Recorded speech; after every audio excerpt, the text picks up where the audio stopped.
Cecilia Culver. She is a student at George Washington University. And we have seen in the, over the past week or so, graduations where students have gotten up.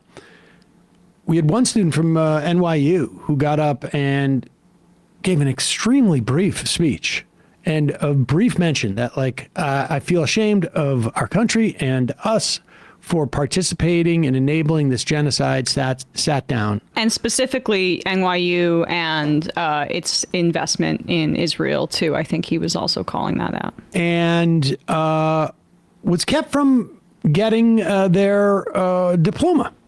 And it is, I mean, it's impressive to see these students speak out. It takes a lot of courage. Here is, again, Cecilia Culver, and you can tell she's nervous. She has every right to be scared for what she's about to do, but good for her. Brave, yeah. For over a year, we have watched a genocide be committed against Palestinians.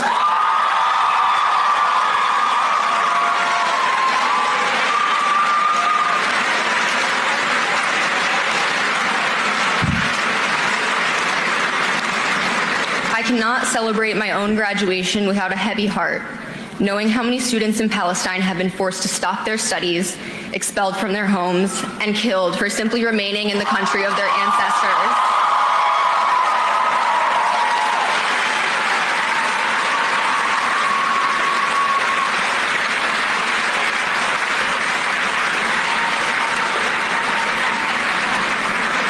The horrors unfolding halfway across the world may be easy to ignore for those lacking a moral backbone. For the rest of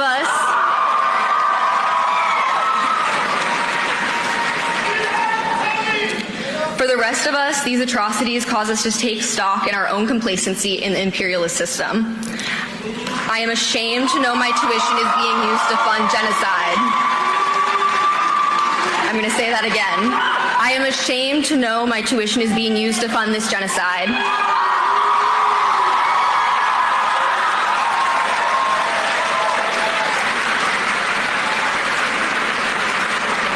Every year, the cost of attending this university increases without a corresponding improvement in the facilities and resources provided to students, staff, and faculty. Instead, our money is put into the pockets of those who unequivocally prove time and time again they do not care about the students and faculty that create this university's prestigious university.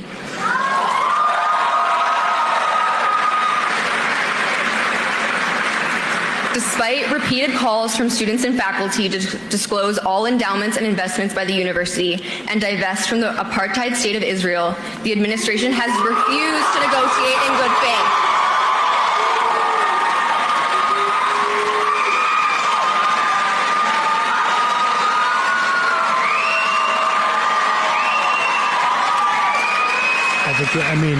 She goes on, wraps up in about another minute or so, but it was impressive. I love these kids. I love the roar of relief from the student body that's like, we're not going to go through this charade and be silenced about the key issue of our time. Like I said this last year when this was going on. I spoke at my graduation. Mike from PA found a clip of it. My speech was actually kind of an abundance thing because it was during the recession. I'm like, we need to be using the government to build things. If this was going on, I would be ashamed of myself if I hadn't spoken out the way that these kids are. And to be honest, I'm ashamed I didn't find a more important issue when I did. I mean, it's tough. I can say that, this notion of pushing endowments to divest, right? There's a real precedent for this in terms of South Africa during the mid 80s. That was the push at our schools. There was a little bit more institutional support outside of the schools for something called the Sullivan Principles, which had been written up about that sort of provided guidelines. Folks, I can't even remember exactly what they were, but they came out of a desire to protest these things. You had Reagan there was an acknowledgement that there was a problem in a way that we don't see from the leadership in this country Democrat or Democrat or Republican. I mean, we see it with some Democrats, but there was an acknowledgement of something wrong with the country. And Reagan's whole push was constructive engagement. We need to be there to push them in the right direction. A lot of people are saying, like, that time has passed for that. But so a lot of these students are out there on their own, and they're, in many ways, the flow of protest seems to be moving the other direction than it was during the era of the protests against South Africa, where college campuses came after there was like already a groundswell of public. And in many respects, I feel like the college campuses are driving this, or were. Well, the administrators. Another thing to note is you see the professors being very studious to not to show what's on their face or their reaction. But do you think they love this? You think that professors, people who are there trying to teach these children, or not children, young people, to engage in critical thinking and to think about the world in ways that, I don't know, challenge power, or they're academics, right?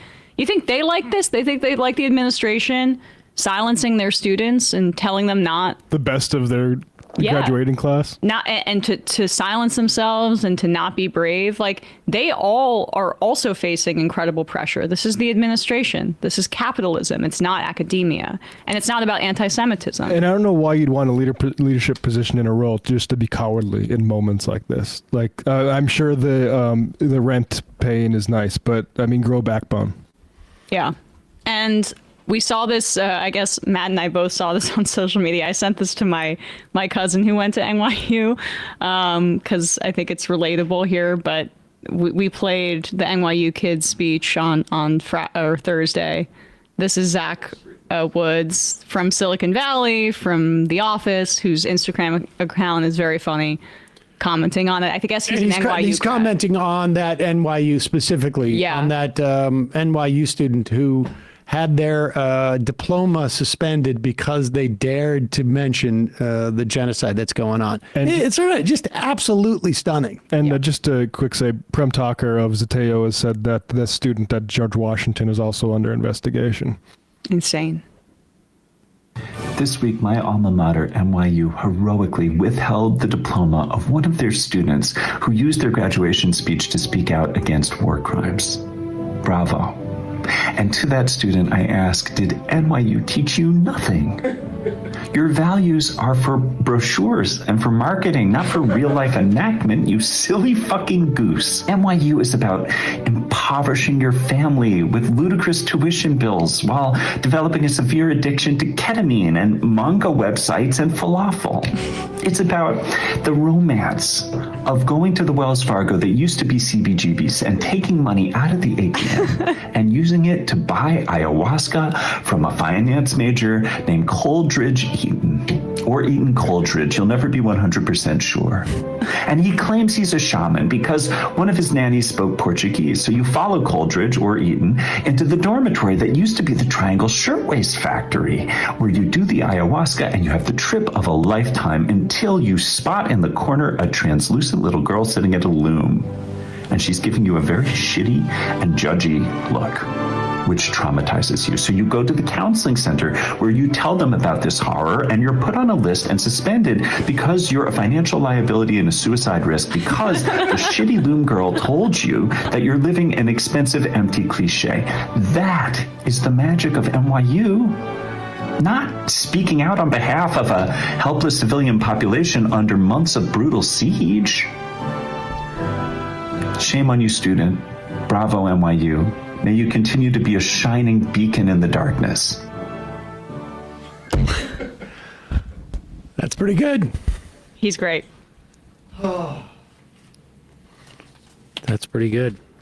You got some of that sitcom FU money. Oh yeah. To bring them. Good for him.